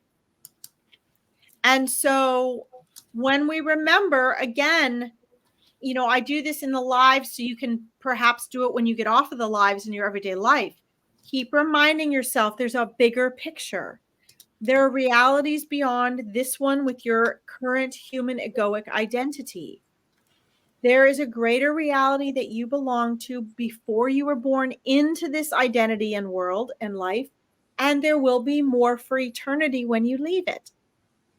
So there is never an ending. Everything is an ongoing process. It takes so much pressure off when we remember this, that everything is always changing and shifting. And my friends, it is always happening to your benefit. It may not seem like it to your ego, because when things don't go the way we see and can predict and we want, it seems like it's not working out for us, but everything is working out for us. I want to respond to something from Amy. And I hope this helped you, Allison. I want to make sure I've already sent a welcome message, but welcome Linda and Skylight. Welcome back, Skylight. Yeah, welcome back. Thank you. Welcome. I think this was let's see, this is really neat. Amy said this was a message was written on the side of a truck. And I think this is another way too, guys, to remember, you know, you have a whole spirit team, you have a whole set of support, a whole support system. And Amy said our loved ones might also be sending us signs all the time. They are. Absolutely. Sorry to interrupt. When I read that, I had to laugh and smile, because some mornings when I drive to work and I've like just put something out there to the universe and then forgotten I've put it out there, so to speak. I'll drive down the road and there will be a big 18-wheeler truck come past me with with A on it. And I'm like, oh, the archangels are around. Thank you very much. Yes, I love that. Yeah. Yeah. So that was perfect, that share. That is perfect. Our loved ones are sending us signs all the time through songs and numbers and signs. Even an 18-wheeler trucks driving past might have some sort of message. So it might be, you know, again, guys, this is about, are you attuned to it or not? You have a reticular activating system that makes sure you don't register everything you sense, because if you did, your head would explode. This is a scientific fact. So we have to understand that we're going to be seeing the world and perceiving according to what we're thinking, how much we're thinking, what we're believing, what our attitude is, what our frequency is. So if you want your external reality to shift, that means you want to start seeing or picking up messages or signs, then you got to get out of your head, or you got to shift your frequency, or you got to shift your belief. And I love what Susie said before, because this is actually an ancient truth to go through life, like the example she was giving for Allison. Instead of saying, oh, I have this happening all the time, or I miss my loved ones all the time. Or maybe this was for Anne. It doesn't matter. The point is take what it is you're wanting or you're missing or that's causing you discomfort and turn it into the gratitude phrase, right? I know you're there. Thank you for being there. I miss you so much, but even though I can't sense you right now, I know you're there and I feel your love. Things like that. This opens you up to receiving. Okay.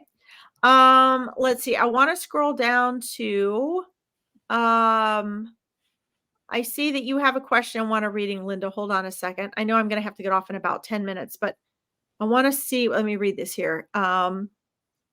Let's see. And Skylight, welcome back. I hope you're having a good New Year as well.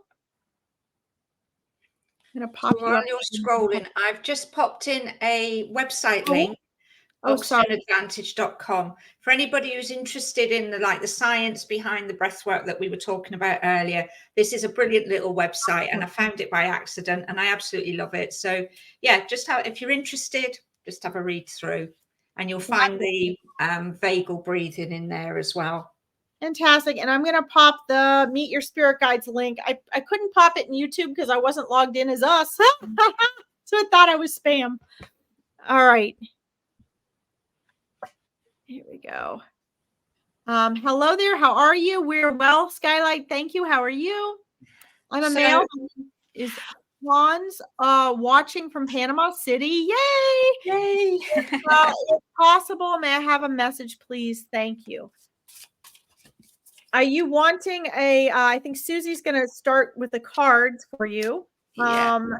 And let's see. The exciting thing, guys, is even though the new year is it's a human calendar for us, it's also energy. It's also energetic.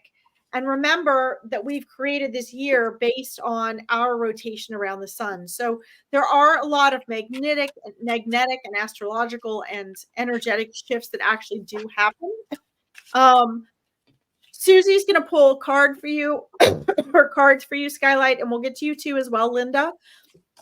Yeah. So Skylight. Wait, can I say something first? Okay. Sorry.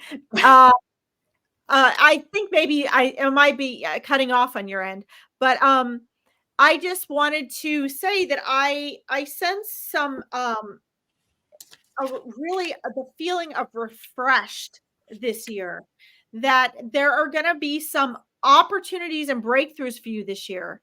And this is the year of the dragon. So I think that's really cool because it holds a lot of very significant energy. But I also feel as though there's a lot of, there's some hidden treasures within yourself, things that you've sort of had in the back of your mind and in your heart for a long time that you don't really even necessarily share with anyone, that you keep really private and close to your heart, that you're going to see some opportunities to connect and actually bring into fruition for yourself this year. That what's being shared with me, though, is you want to make sure not to miss it. The year is going to go quickly.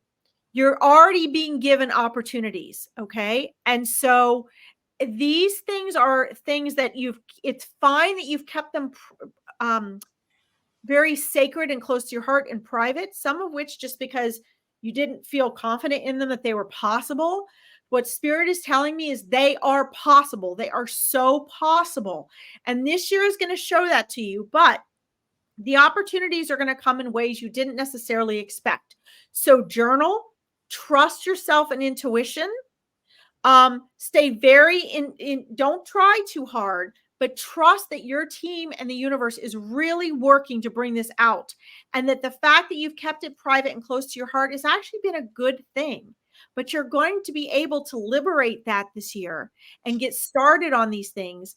And that these dreams that you have kept private for yourself, you're going to discover this year, you're going to go, oh my God, maybe they actually are possible and they weren't just fantasies and dreams. Maybe I was actually here to manifest this and walk in these truths. And I just want to tell you, Spirit is excited right now as I'm saying this. They're cheering you on and they really believe in this. So you have this possibility, this opportunity, and I see this happening for you this year, but just the start of it. This will just be the beginning. Susie, thank you. Thank you. Beautiful. And I do feel that flows really well with the cards that came out before you. Of course it does. Of course. So the first card, I mean, this one is a bit reflective. You can't with the light and everything, but the first card that came out is divine guidance. You then have the Tower card from the Major Arcana. And these lovely cards are with Pooh Bear. I've got 2 new tarot sets and they're Pooh Bear and Alice in Wonderland. And you have Judgment.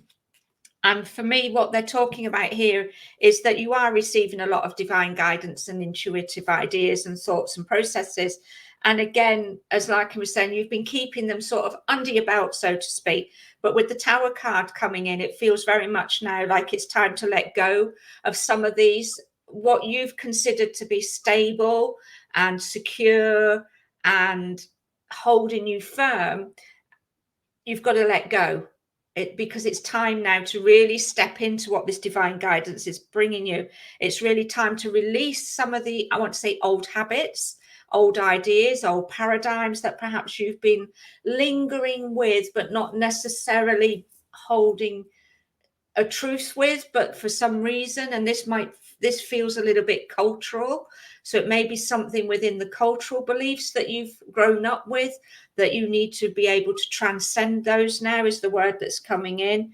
Your Judgment card is very much about reflection and really looking now inward is what I want to say, coming into what it is that you're receiving and really just being true to yourself is what I want to say. It's like you've held your own truths, but they've been almost, as Larkin was touching on, secretive. And there's this need to now just trust and believe in yourself is what I'm feeling. And there are going to be moments of almost like aha moments. So these sudden insights are going to come in. And rather than just going, oh, right, yeah, okay, thanks, and not poo-pooing it, but sort of just brushing them aside, I really feel that now is the time to just bring them in and just start to look more deeply at what these insights are showing you. I often call it the breadcrumb trail. You get a little insight and then you follow that and a door opens and you look through that. And a bit like Alice in Wonderland, you peek through one door and you need to be bigger. You peek through the next door and you need to be smaller. So it's about flexibility as well. I feel there's this need for you to just flow, go with the flow, but also be flexible about what's coming in with this divine guidance. And thank you so much, Skylight. And I think we might have time for maybe one more. Let's do Linda. Hi, Tia. Did I see Tia pop in there? Tia. Yeah, I've been trying to send her a welcome message and it wouldn't send. Oh, okay. Welcome, Tia. I'm going to Linda up here. There it is. It's after I said all my hellos. There we go. Welcome, Linda. So Linda. Okay. 1 second here.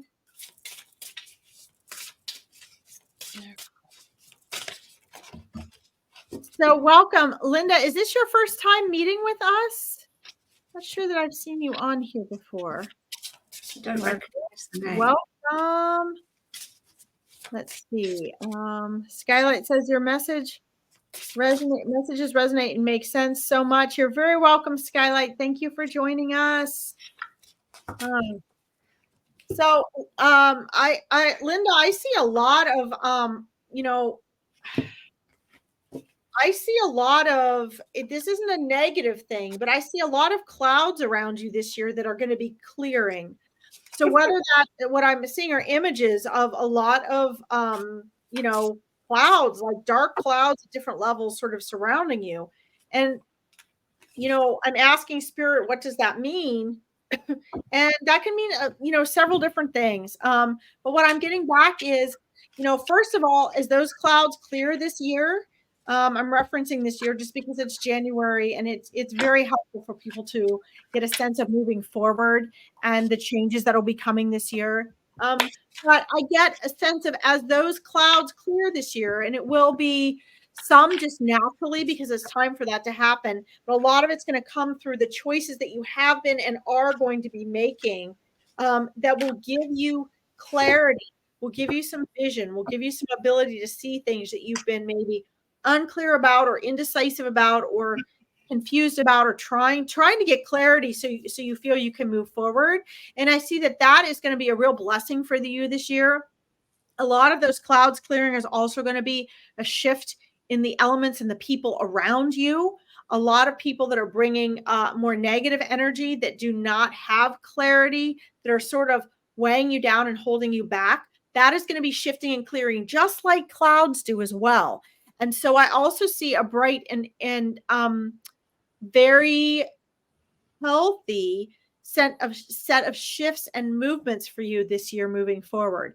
And I can come back to that more, but we'll see. I'm sure Susie's cards, it's coming from the same source, guys. Spirit is absolutely, yeah. Both of them, so it's always going to match up. As soon as you said about the clouds, the card that came out was death. No way. And the end of something and change, the impermeability of all things. Your other card was judgment. Again, that's right. And then you have settlement. And I just, with these cards, what I'm feeling around here, yes, there's a lot of change coming in. There's a lot of releasing and letting go of things that have been flowing in and out, but haven't really, it's like when you throw something at the wall and it doesn't stick, it slides down. So it feels like there's been ideas or projects that you've been throwing out there and they've just not taken a hold. But it's about releasing these and letting them go, and really just not settling either. With the settlement card, it feels like you've been settling, not just for things that you've been saying or doing, but for what other people have been leading you to believe, and you've just gone, yeah, okay, I'll settle for that, rather than really going within and trusting. Today's messages and talk conversation has all been really, for me, reflection about what we need to do, and that's to go within, to really learn from our own inner knowing and trusting that. And it just feels like that's where you are at this moment, Linda. It's about it also. There's this feeling as well that there's this sort of external judgment coming in. So almost as if people around you are judging what you want to do or what you feel you want to do. And that judgment has sort of almost made you feel a little bit, I want to hug myself, but not in a comforting way, in a protective way, as if I'm protecting myself from other people's words and beliefs, because they're not making me feel comfortable and they're not making me feel like I'm in doing what feels right for me. So it's about just not taking on board other people's beliefs and judgments, and just really trusting what it is that you want to do, and really not settling for. I feel within you that, as I look at the settlement card, it's filled with yellow and green. And yellow and green for me is very much about connecting with our solar plexus, connecting with our heart, and connecting with that inner knowledge, that inner power, that inner strength that we've got.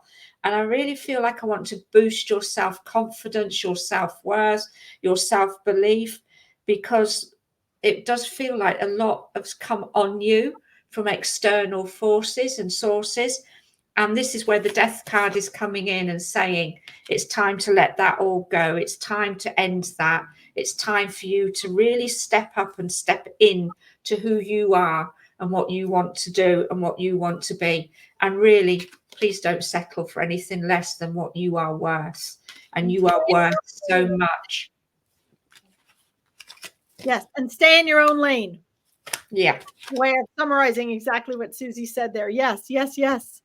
Wonderful. So hopefully that helps, Linda. I do have to get going. Skylight, you had one more quick question. Is it okay for you to travel to Asia next week?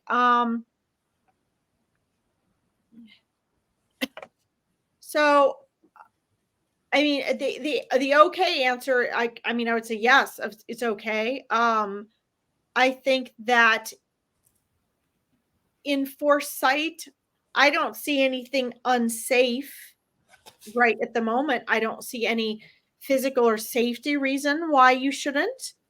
I think as long as you are staying in your own lane and you're in the frequency, maintaining the frequency that you are now, and you have, you intuitively have your own reasons and pure intentions for going, then I don't see any reason why not. And that's what I'm getting.